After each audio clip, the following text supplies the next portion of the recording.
Magandang araw po sa iba, magandang tanghali naman po sa iba, no? At sa iba na may magandang gabi po. Saan man kayo dyan naka-resonate po, no? Ako po si Madam Mamay, ang inyong tarot guide.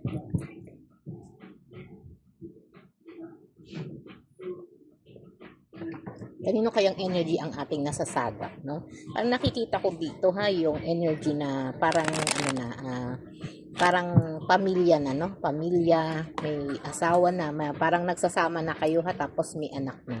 Yung iba may anak na, yung iba wala pa. Pero mas ano to, parang doon sa mas may anak na po. Yun yung mga energy ha.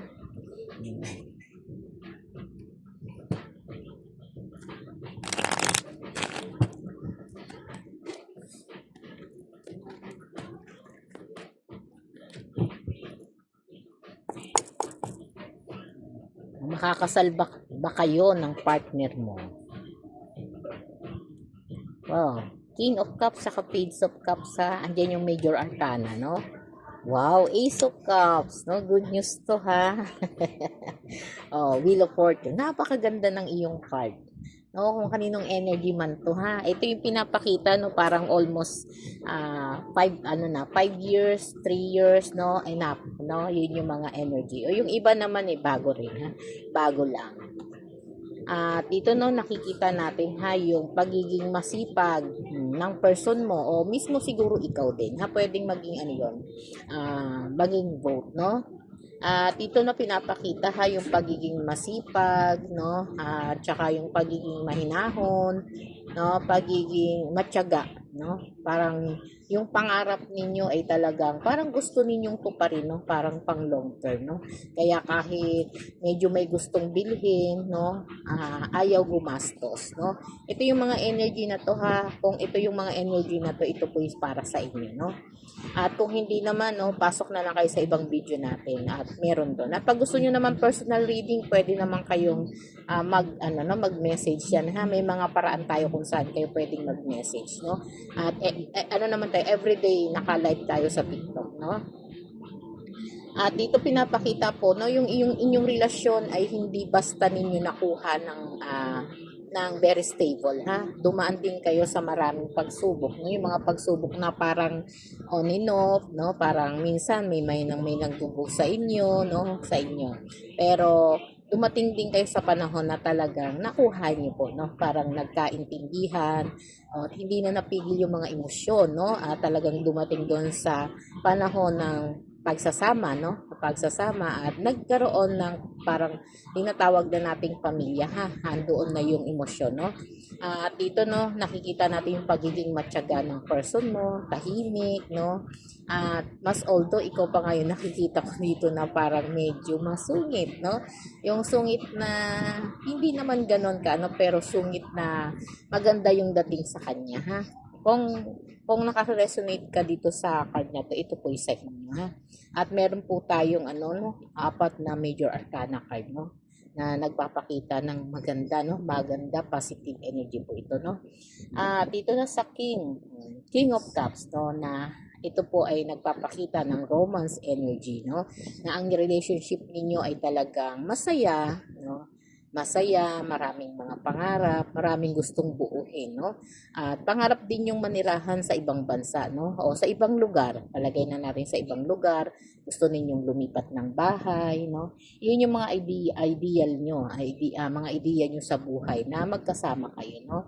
At yung pagmamahal ay tapat, no? Tapat ang pagmamahal. Andito pa rin yung yung pagiging maalaga, no? Maalaga ng isa, yung isa naman talagang ginagampanan yung pagiging good partner no. At dito andun yung mga parang yung pagiging pagiging masayahin ninyo, parang idealistic kayo ng ibang tao dahil as a couple talagang masaya no, parang bagay. May similarity po kayo ng person mo no. At kung may similarity talaga namang iyan yung mga yung mga idea, yung mga emosyon no na talagang nagbibigay ng pagiging mapagmahal ha.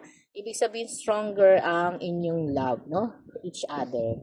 Talagang andoon very very supportive po no para sa isa't isa. At masaya, no? Parang marami po kayong plano, no? At sinusuportahan ng bawat isa. Nandoon kayo, naka-expose kayo sa mga pangarap, no? Para sa ikagaganda ng pagsasama nyo, no? At ikaayos ng inyong relasyon, no? Bilang isang couple. No? At congratulations ha, andito ang ating ano, Ace of Cups, no? Ace of Cups, King of Cups na talagang nagpapakitahan ng mga pang-unlad, no? Pagsasama at mga new beginning sa buhay, ha? At mga emotional fulfillment, no? Na nakuha mo na, no? Nakuha na ninyo sa isa't isa. Parang itinadhana na kayo, no? Parang sabi nga dito parang kamatayan na lang ang pwedeng magpahiwalay sa inyo. No, hindi na mabubuhay ang isa sa inyo na hindi kayo magkasama, no? Kahit maraming mga pagsubok, pangarap, no, kayo pa rin po yung magkakasama. Parang pinadhana kayo ng may kapal, no? At ibinibigay sa inyo dito, no, possible, ha? Kung kayo may anak na, no? At possible madagdagan pa ang anak niyo, ha?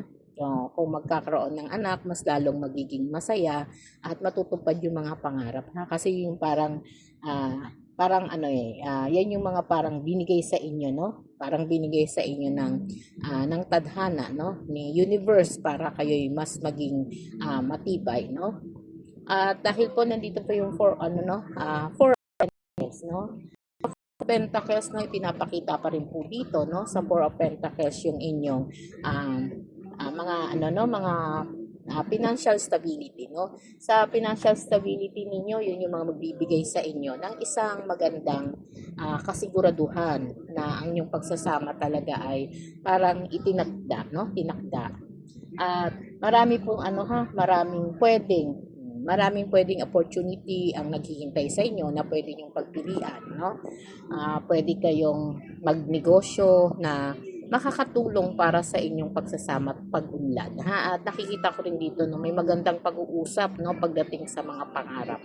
Yung mga pangarap ninyo, halos pag nagkikwentuhan kayo ay may mga harutan, ha? May mga masasayang eksena, no, na maligaya ang bawat isa sa inyo. Yung mga puso ninyo talagang masaya. Nakita-kita mo yung pagmamahal, no? Pagmamahal na nakapokus para sa isa't isa po, no? At wala masyadong mga negative side po, no? By side, walang hindi kayo mahilig makidikit sa mga negative, no?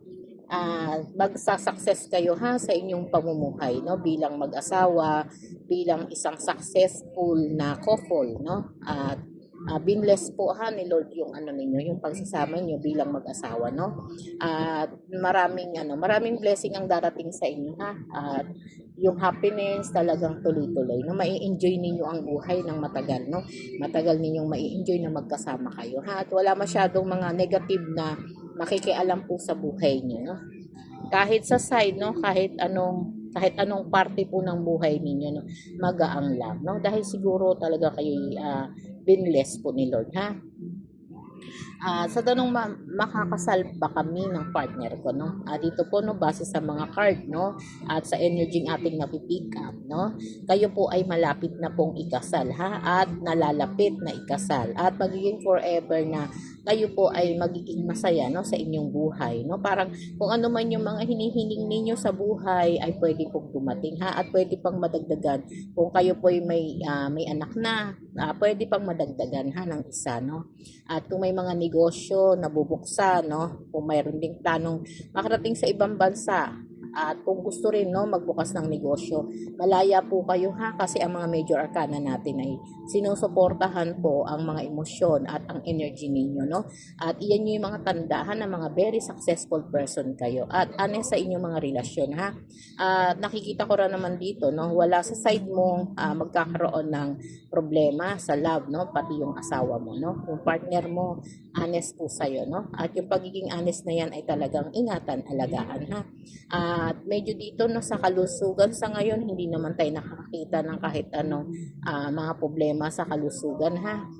Smooth lang po ang inyong pamumuhay, no, bilang couple ay talaga namang masasabi ko sa inyong congratulations, ha, dahil malapit na pong itakda to, no, ang inyong pagiging legal na mag-asawa, no. Kaya kung ano man yung mga pinagdadaanan nyo ay talaga namang tatagan nyo lang, ha, dahil talagang inilaan kayo dyan, no? Okay po, marami pong salamat at magandang araw, gabi o hapon. Thank you po.